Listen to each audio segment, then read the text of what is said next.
And welcome back to the show. You just got done hearing my interview with Arjun Anthony Lucasen of Star One, talking about the brand new album Revel in Time, which is coming out this Friday through Inside Out Music. And I just got to say again how good it feels to be able to get back to doing the show. There's been a myriad of problems going on my end for different reasons, but right now I'm feeling good. Feels really good to be able to record the show, get some new interviews out. Already got interviews for next week's show as well too, so there will be a show next week, and I hope going forward there will always be a show going every single week. And of course, if you're a wrestling fan, cards subject to change. But anyways, to get back into the new sway of things when it comes to the Heavy Debriefings podcast, let's talk about 6 new albums that have come out either last week or coming out this week that really deserve your attention. And I decided to go alphabetical order this time instead of just in random order. I don't want people to think that these are ranked in any way, so I'm just going alphabetical order here. And we're going to start things off right with Amorphis and the new album Halo, which is available now through Atomic Fire Records. Now, Atomic Fire is a brand new offshoot of Nuclear Blast. A lot of huge bands have been going over that way, whether it's someone of the progressive folk metal side like Amorphis, whether it's in the power metal side of Sonata Arctica, whether it's in just the lexicon of modern metal slash gent slash progressive metal, whatever you want to call them, with Meshuggah. There's a lot of great bands that are now attached to Atomic Fire, and I'm glad to see that the brand new Amorphous album is through Atomic Fire. This is the 3rd album of their recent trilogy that they're just wrapping up here with Halo, and I can honestly say it's my favorite Amorphous album since Skyforger. Every single song has a chorus that just grabs you by the heartstrings and does not let go. The music here is just so inspired. I'm so glad that Essa did his Silver Lake project because it feels like he got a lot of good stuff out with that, and when it comes to Amorphous, this truly is just a great Amorphous album. It combines everything that there is to love about Amorphous, whether you loved more of the death metal side with the growls, whether you love the proggier side, whether you like the folky side, or if you're just a fan of great songwriting, Amorphous has you covered here with Halo. And lyrically, it helps to listen to the last 2 albums because all 3 albums are connected. I mean, that's how a trilogy of albums that are connected works that way. But it also stands out on its own as well. You can listen to it from start to finish and just enjoy everything that's going on. And if you are checking out Amorphous for the first time because of my words or you've just heard enough about them, I highly suggest starting with Halo. I think it's a great choice, and if you liked more of like the growl side, if you want to hear them do more the death metal side, of course, there's the early albums, and of course, Tales from the Thousand Lakes is such an amazing Finnish death metal album. You got my personal favorite album, Skyforger, which is more on the progressive side. A little bit of folkish, but it's more proggy than anything else. You got other albums like Elegy and Silent Waters, which features more of like the folk element side to the band. I mean, there's really no wrong place to start, but I do think Halo is an absolute great choice to start off with. And since they are coming over here to North America, why not get familiar with the newest material, since you know they're going to be playing stuff off this album. And of course, there's so many albums to go backwards and check out. You can't do no wrong, but until then, Halo is one of my favorite albums of the year so far. And yes, it's only mid-February. I'm fully aware of that, but I'm getting albums that are coming out in April already. So, you know, I'm a little bit ahead of the curve here when it comes to that, but I really do think this album does stand up to those words. So I hope you check it out. Now, getting into what we've already talked about in the very beginning of the show is the band Immolation with Acts of God, which again is coming out this Friday through Nuclear Blast. Immolation is one of the leaders of East Coast death metal. They've always been such a killer trio, and just knowing everything that the band is capable of, it's just great to see whether they're doing the full-length albums, whether they're doing like an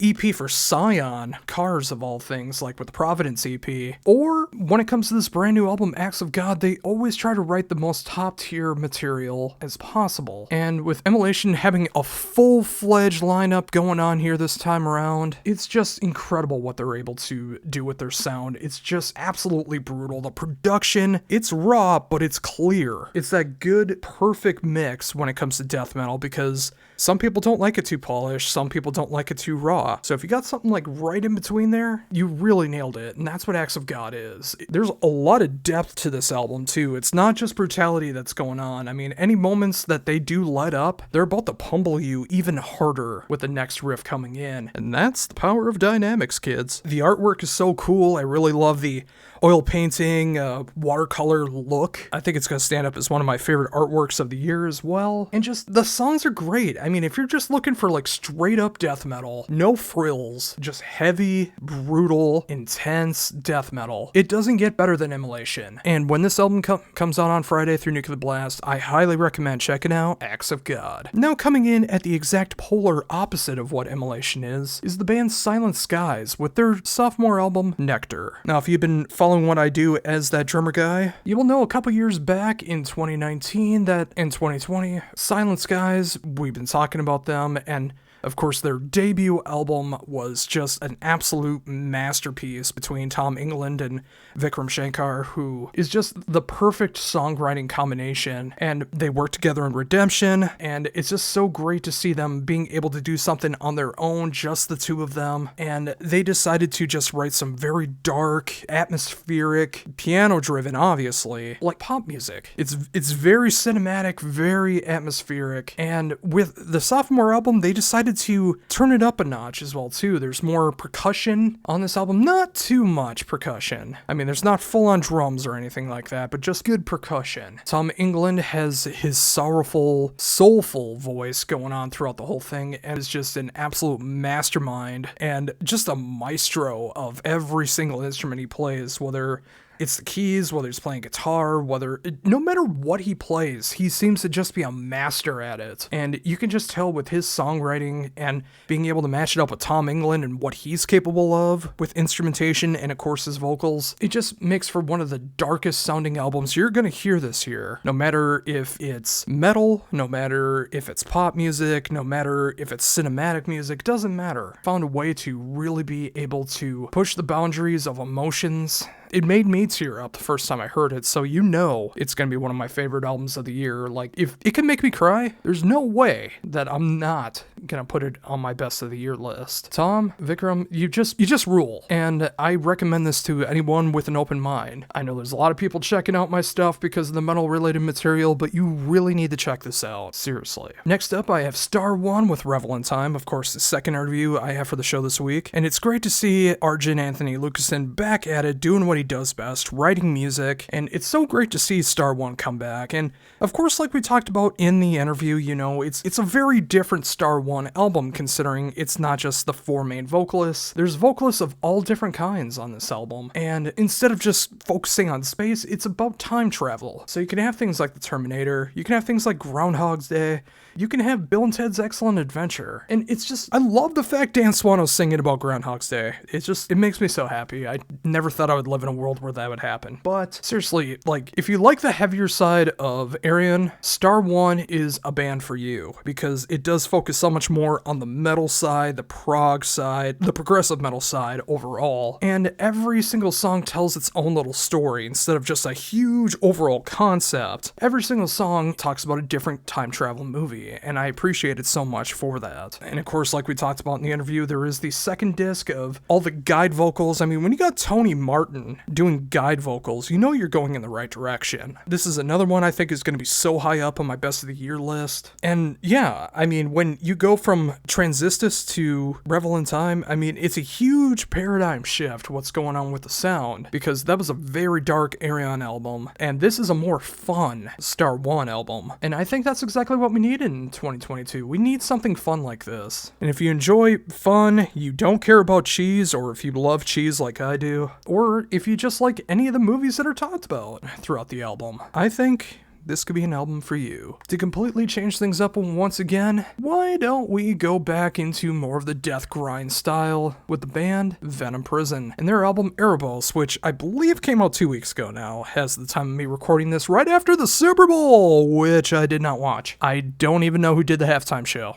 That's just how far out of football I am right now. But anyways, back to Venom Prison. This is intensity the definition of intensity. And if it's not coming in through the music being intense enough, just listen to the lyrics. Read up on the lyrics if you're not enough of a forte to be able to understand screaming and growling, because these lyrics really stand out, and it's a heavy hitter. Compared to their previous album, this album is a bit more diverse, but it does not lose any of that intensity like I talked about. It is just so brutal from start to finish. Whether they're going more into the death metal side, whether they're going into grindcore, whether they're going into hardcore, whether it's a little more atmospheric, which is a little sprinkled in throughout the album. You know, it's just like, it's got a great diverse sound to it, but it never loses that core sound of what Venom Prison is supposed to be. And Erebos is, I think it's going to be a lot of people's favorite album of the year. I need to listen to it more. I haven't had the chance to be able to check it out that much so far, but I've been checking it out lately, and it's just so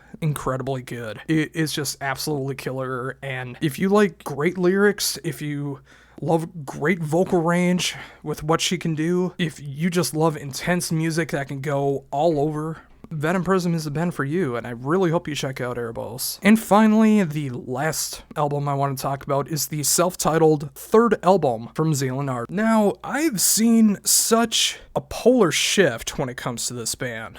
Some love them more than ever before. Some hate them because they sound gimmicky for some reason, which I'm still trying to wrap my mind about how it's gimmicky. Maybe someone can explain that to me. I don't know. But Zeal and Ardor is just a great international band.